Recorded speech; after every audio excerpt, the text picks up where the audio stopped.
जनाब, मैं हूँ प्रोफेसर जेठानंद राही। आज मैंने सोचा कि आपको जो है वो अभी मैंने एक दो दिन पहले मूवी देखी है जिसका नाम है सरफिरा। सरफिरा आप समझते हैं, जैसे कहते हैं सर उसका फिरा हुआ था, मतलब कोई आदमी जुनूनी हो या किसी ख़ास मकसद के लिए वो जुनून की हद तक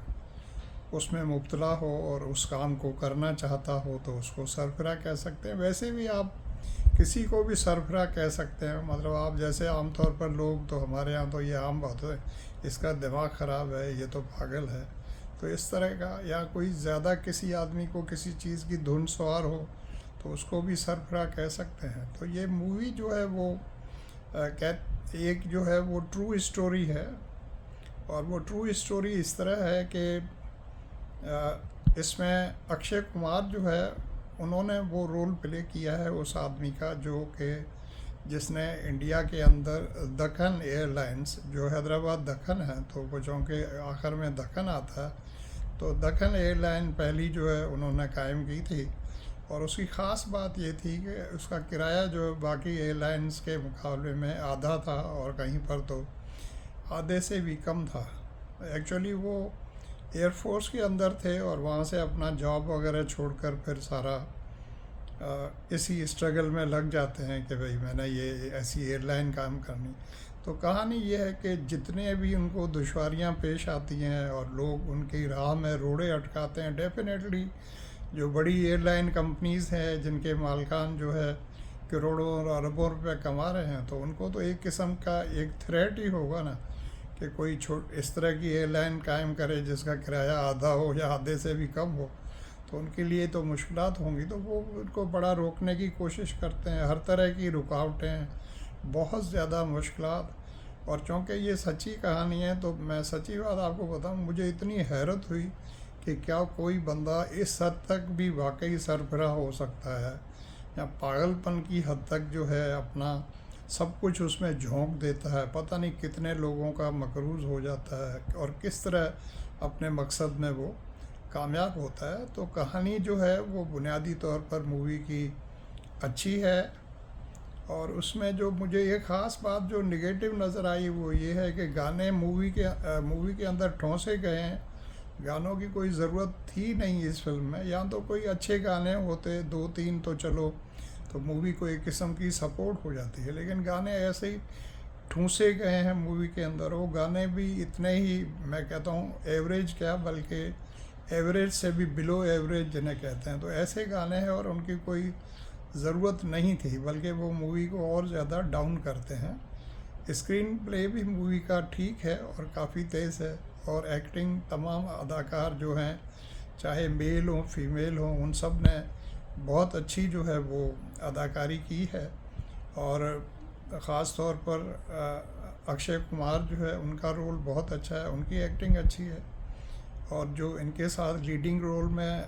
लड़की है, अब मुझे उसके नाम का तो पता नहीं है, ना मैंने रिसर्च की है ज़्यादा, लेकिन जो भी है वो मुझे नहीं पता वाकई कि उनकी रियल लाइफ में उस बंदे की जो है जिसके ऊपर ये कहानी है, उसकी वाइफ बिल्कुल इसी तरह की थी या नहीं, लेकिन बहुत ही छोटी और हल्की फुल्की टाइप है, लेकिन उन्होंने अपना रोल अपने तौर पर ठीक किया है। तो बैकग्राउंड म्यूज़िक भी अच्छा है और फोटोग्राफी भी मूवी की अच्छी है। मूवी जो है 2 घंटे और 33 मिनट की है, तो मेरे हिसाब से मूवी का ड्यूरेशन जो है, दौरानिया जो है बहुत ज़्यादा लंबा हो जाता है। और आजकल के दौर में अब या तो मूवी में इतना ज़्यादा अट्रैक्शन हो, अब मूवी अच्छी भी है, सब कुछ ठीक भी है, अदाकारी अक्षय कुमार की बहुत अच्छी भी है, लेकिन पता नहीं क्या वजह है कि मूवी जब आप ख़त्म होती है तो आप उससे इम्प्रेस नहीं होते। जैसे एक आदमी होता है ना कि भाई सब कुछ अच्छा है तो फिर बंदे को इम्प्रेस तो होना चाहिए, लेकिन बंदा इम्प्रेस नहीं होता। लेकिन वो पता नहीं अब लोगों में कोई ट्रेंड आ गया, और सिनेमा हॉल में अब यकीन करें हम सिर्फ 5 आदमी बैठे हुए थे,